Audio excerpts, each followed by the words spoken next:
नमस्कार साथियों, स्वागत है आप सभी का आपके अपने YouTube channel Kedarnath classes Uttarakhand में। तो देखिए, रात के 10 बज चुके हैं और रोज़ाना 10 बजे आपके लिए मैं लेकर आता हूँ उत्तराखंड खजाना क्लास, जिसमें मैं आपको प्रैक्टिस सेट कराता हूँ रिवीजन के तौर पे।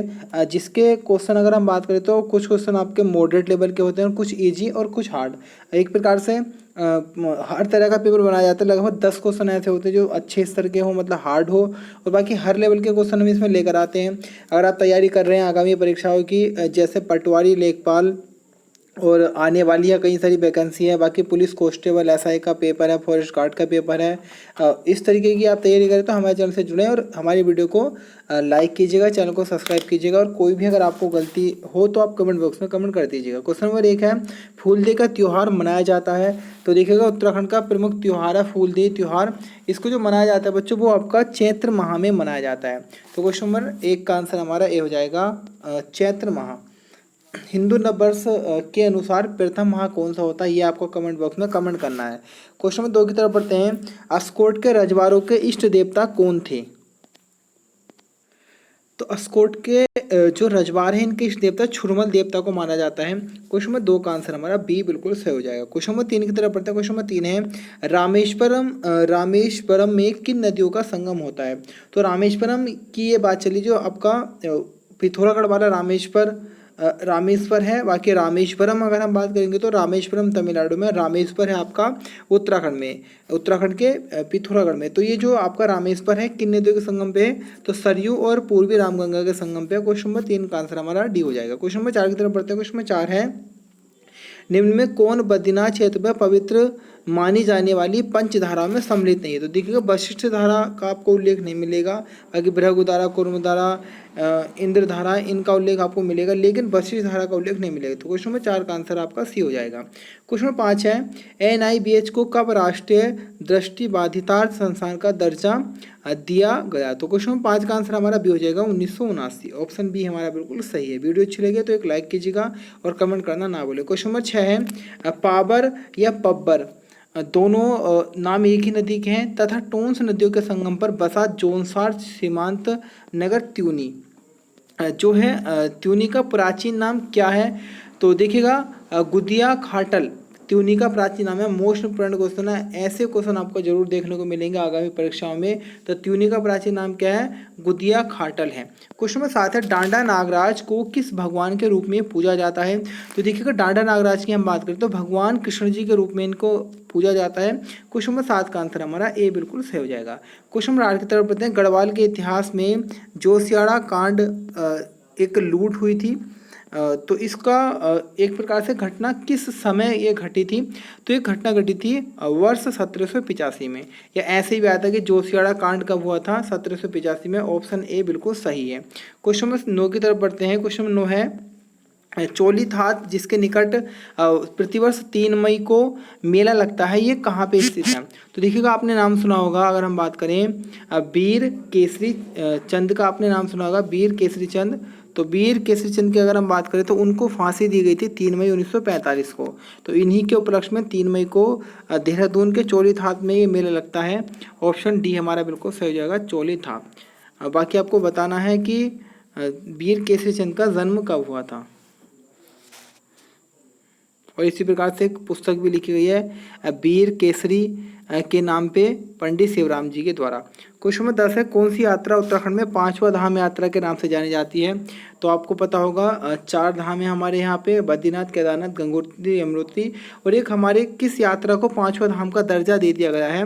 तो ये दिया गया है रुद्रा देवी यात्रा को। बाकी अगर हम बात करें तो एक छावनी को भी दिया गया ऐसा दर्जा। फिलहाल क्वेश्चन नंबर 10 का आंसर हमारा सी हो जाएगा। क्वेश्चन नंबर 11 है, सर्वाधिक अनुसूचित जाति के लोग किस जनपद में साक्षर हैं? यहाँ सर्वाधिक ST साक्षरता, SC साक्षरता की बात कर रहे हैं, अनुसूचित जाति की। तो सर्वाधिक SC साक्षरता की हम बात करें तो ये आपका नैनीताल में आ जाएगा। ऑप्शन बी हमारा सही है। सर्वाधिक SC आबादी की मैं बात करूंगा तो सर्वाधिक SC आबादी आपको हरिद्वार में देखने को मिलेगी। फिलहाल क्वेश्चन नंबर 11 का आंसर भी है, सर्वाधिक SC साक्षरता नैनीताल की है। क्वेश्चन नंबर 12 है, किस विश्वविद्यालय को हरित क्रांति लाने का श्रेय दिया जाता है?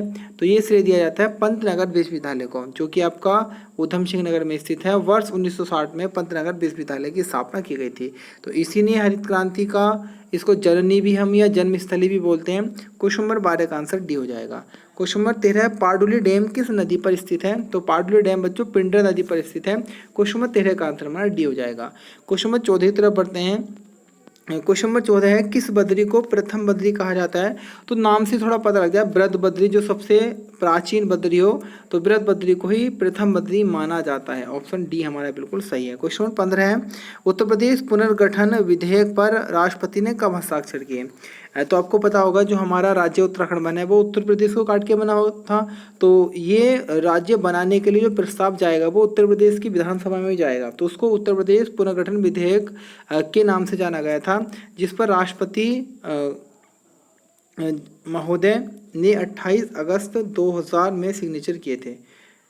तो ऑप्शन हमारा सी बिल्कुल करेक्ट हो जाएगा क्वेश्चन नंबर 15 का। क्वेश्चन नंबर 16 है, उत्तराखंड आंदोलनकारियों द्वारा कब दिल्ली में संविधान बचाओ यात्रा निकाली गई?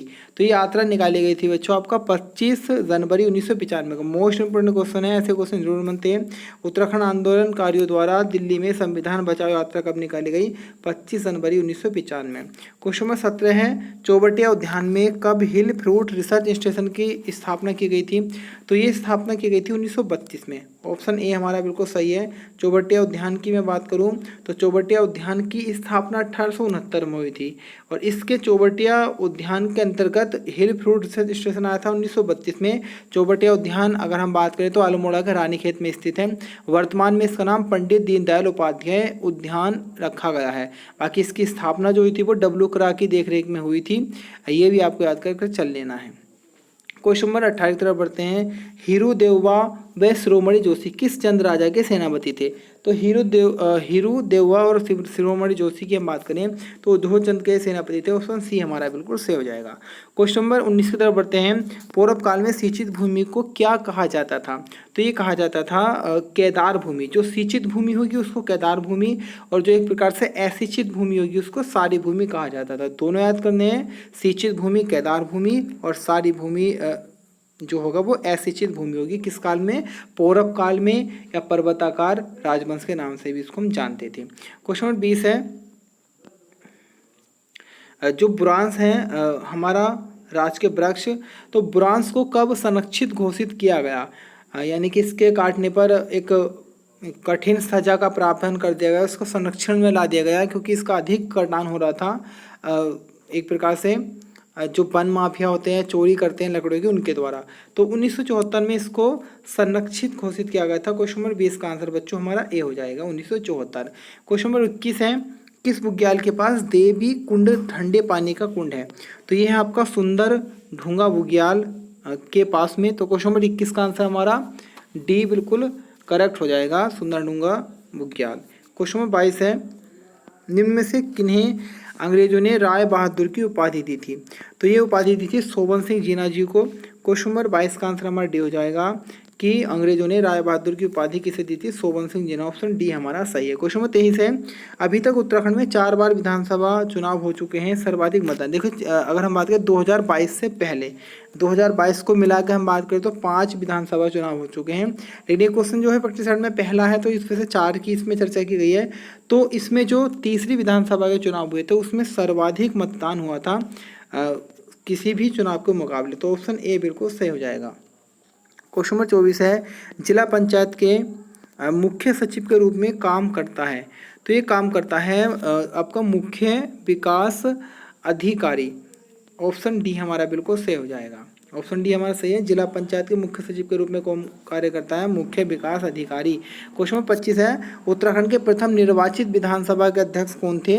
तो देखिएगा हम बात करें तो अगर आएगा उत्तराखंड के प्रथम विधानसभा अध्यक्ष तब आता है आपका प्रकाश पंत, लेकिन यह निर्वाचित जुड़ा है तो निर्वाचित आएंगे तो यशपाल आर्य आएंगे। अगर वर्तमान की हम बात करें तो रेखा खंडूरी जी है। और खास बात यह है उत्तराखंड विधानसभा की प्रथम महिला अध्यक्ष बनने वाली रितु खंडूरी, रेखा नहीं रितु खंडूरी जी हैं अब वर्तमान में विधानसभा अध्यक्ष रितु खंडूरी। ये आपको याद करके चल लेना है। क्वेश्चन नंबर 26 की तरफ बढ़ते हैं। क्वेश्चन नंबर 26 है, चोखमदून कहाँ पर स्थित है? तो देखिएगा चोखमदून बड़ा फेमस है, बहुत बार एग्जाम में बनते हैं इस प्रकार के क्वेश्चन। तो चोखमदून हमारा पौड़ी गढ़वाल में स्थित है। क्वेश्चन नंबर 26 का आंसर हमारा ए हो जाएगा। क्वेश्चन नंबर 27 है, जौनसार भाबर में पूजित प्रसिद्ध महासु देवता कितने भाई थे? इनके जो महासु देवता की पूजा करते हैं, इनके ये कुल मिलाकर कितने भाई थे? तो ये इनकी संख्या थी टोटल 4। क्वेश्चन नंबर 27 का आंसर हमारा ए बिल्कुल सही हो जाएगा। क्वेश्चन नंबर 28 है, सेलकू त्योहार गढ़वाल क्षेत्र में मनाया जाता है किस जगह पे? तो ये उत्तरकाशी में मनाया जाता है सेलकू त्योहार, आपको याद करके चलना है। सेलकू त्योहार उत्तरकाशी में मनाया जाता है। ऑप्शन डी हमारा सही है। क्वेश्चन नंबर 29 है, दुगड्डा जो कि पौड़ी गढ़वाल में है, इसको अपने खेत में किसके द्वारा बसाया गया था? लंगूर में सिलकार नदी के तट पे आता आपका दुगड्डा पौड़ी गढ़वाल। इसको बसाने का श्रेय जाता है धनीराम मिश्र को। इन्होंने अपने खेतों में इस स्थान को बसाया था। क्वेश्चन नंबर 30 है, सोमेश्वर किस नदी के तट पे है? तो सोमेश्वर आपका कोसी नदी के तट पे आ जाएगा। क्वेश्चन नंबर 30 का आंसर हमारा डी हो जाएगा, जो कि अल्मोड़ा में आपका स्थित है। क्वेश्चन नंबर 31 है, गोविशाण टीला कहाँ स्थित है? तो गोविशाण टीला की हम बात करें, गोविशाण की हम बात करें तो इसका अभी वर्तमान नाम काशीपुर है। तो आपको ऑप्शन बी बिल्कुल सही है, काशीपुर जो है इसका ही प्राचीन नाम गोविशाण था। तो गोविशाण टीला कहाँ स्थित है? काशीपुर में है। बाकी हम बात करें तो क्राफ्ट डिजाइन केंद्र आपका काशीपुर में, बाल सुंदरी मंदिर काशीपुर में है। उसके साथ ही साथ अगर हम बात करें, एक बड़े फेमस खिलाड़ी रहे हैं उत्तराखंड के भारोत्तोलन खिलाड़ी, नाम है केसी सिंह बाबा, वो भी काशीपुर से संबंधित है। उसके बाद हम बात करें तो चंद राजा के सैन्य अधिकारी या एक प्रकार से मंत्री काशीनाथ के द्वारा काशीपुर की स्थापना करवाई गई थी, ये आपको याद करके चल लेना है। बाकी द्रोण सागर यहीं पर है, गिरिताल भी आपको यहीं मिलेगा, और बोक्सा की सबसे बड़ी जो देवी है चामुंडा देवी, उनका मंदिर भी यहाँ देखने को मिलता है। बाकी एक क्वेश्चन और बनता है कि काशीपुर में बड़ा फेमस मेला लगता है चैत्र माह में, नाम है चैती मेला। चैती मेले में कौन सी जनजाति बढ़ चढ़ कर हिस्सा लेती है? बोक्सा जनजाति। ये सारे फैक्ट याद करके चलने हैं। क्वेश्चन नंबर 32 है, एशिया की पेट पर किन की पुस्तक है? तो एशिया की पेट पर जो पुस्तक है वो शेखर पाठक जी की पुस्तक है। क्वेश्चन नंबर 32 का आंसर हमारा ए हो जाएगा। एशिया की पेट पर किसकी पुस्तक है? शेखर पाठक जी की। क्वेश्चन नंबर 33 की तरफ बढ़ते हैं, ऋग्वेद में वर्णित दास राग का युद्ध, जिसका आपने उल्लेख पढ़ा होगा जीएस के क्वेश्चन में भी, जो राजा सुदास और 10 राजाओं के मध्य हुआ था, एक प्रकार से वार्तालाप का युद्ध था, किसी प्रकार की लड़ाई नहीं हुई थी, सिर्फ तर्क वितर्क वाला युद्ध था। तो ऋग्वेद में वर्णित दास राग युद्ध किस नदी के पर्वतीय प्रदेशों में हुआ था? तो बच्चे ये हुआ था हमारा यमुना नदी के। तो ऑप्शन बी हमारा सही हो जाएगा। लेकिन अगर हम बात करें, अब हम जब इसको पढ़ते हैं जीएस के तौर पे, तो वहाँ हमें उल्लेख मिलता है पुरुषनी नदी का और रावी नदी का। तो ये आपको देख के चल लेना है। अगर इस तरीके से क्वेश्चन आएगा कि दास राज्य युद्ध, या तो ऐसे हो सकता है कोई और युद्ध हो, लेकिन मुझे तो नहीं लगता इस तरीके का। अगर हम बात करें तो फिलहाल इसका जो सबसे करेक्ट आंसर होगा मेरे अकॉर्डिंग तो वह है आपका रावी नदी और पुरुषनी नदी। अगर हाँ वो ऑप्शन में ना हो तब हमें किसको वरीयता देनी है? यमुना नदी को। ये क्वेश्चन आप स्टार पॉइंट बनाकर लिख लें। ऋग्वेद में वर्णित दास राज्य युद्ध किस नदी के तट पे हुआ था? तो आपका पुरुषनी नदी, पुरुषनी, जिसको रावी नदी के नाम से भी जाना जाता है। लेकिन अगर वो ऑप्शन में ना हो तो आपको यमुना नदी को वरीयता देनी है। ये आपको याद करके चल लेना है। क्वेश्चन नंबर 34 है, अभिनेत्री हिमानी शिवपुरी किस जिले की है? तो हिमानी शिवपुरी की हम बात करें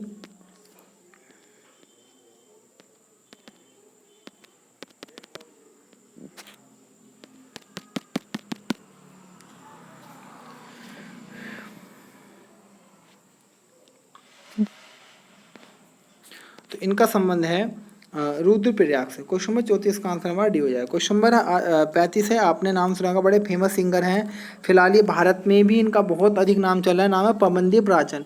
तो पवनदीप राजन की हम बात करें तो किस जनपद से संबंधित है? तो ये चंपावत के रहने वाले हैं। वर्ष 1996 में इनका जन्म हुआ था। अभी इंडियन आइडल की जो प्रतियोगिता हुई थी नंबर उसका 12 या क्रम संख्या 12वीं, तो उसके विजेता भी रहे पवनदीप राजन। बाकी उत्तराखंड में जो विधानसभा चुनाव हुए थे उसके भी ब्रांड एम्बेसडर पवनदीप राजन को बनाया गया था। ये आपको याद करके चलना है। क्वेश्चन नंबर 36 है, रोत्यूड़ा किस जनजाति का आवास है? तो राजी जनजाति का आवास रोत्यूड़ा है। क्वेश्चन नंबर 36 का आंसर हमारा हो जाएगा। बन रावत के नाम से जाना जाता है, जंगल के राजा के नाम से जाना जाता है, बन रोत के नाम से जाना जाता है आपका राजी जनजाति को। क्वेश्चन नंबर 37 है और आज का अंतिम क्वेश्चन है, सितार प्रिया किस चित्रकार का चित्र है? तो देखिएगा आपने नाम सुना, मोलाराम का नाम सुना है, जिसके बहुत अधिक चित्र हैं, बहुत फेमस चित्रकार रहे हैं मोलाराम जी। तो इन्होंने जैसे हिंडोला, मस्तानी, सितार प्रिया, और इस प्रकार के बहुत अधिक चित्र बनाए हैं। तो फिलहाल क्वेश्चन नंबर 37 का आंसर हमारा डी हो जाएगा मोला राम। तो ये थी आज की वीडियो कैसी लगी एक बार कमेंट कीजिएगा। थोड़ा फास्ट इसलिए बोलता हूँ कि आपका कम समय में एक बेहतर तैयारी हो सके, इस वजह से थोड़ा फास्ट बोलना पड़ता है। कि देखिएगा आपका मात्र 15 मिनट हुए और आपको 37 क्वेश्चन मिल गए, प्लस कुछ और फैक्ट मिलाकर टोटल हम 50 क्वेश्चन कवर कर लिए। तो आपका समय भी खर्च ना हो और एक रिवीजन भी हो जाए अच्छे तरीके से और कुछ नए क्वेश्चन भी मिल जाए, इसलिए इंपॉर्टेंट वीडियो लेकर आता हूँ। अगर वीडियो अच्छी लगे तो अधिक से अधिक सब्सक्राइब कीजिएगा और जितने भी साथी हैं सबके पास शेयर कीजिएगा। फिलहाल इतना ही, मिलेंगे कल फिर एक नवीनतम वीडियो के साथ। धन्यवाद।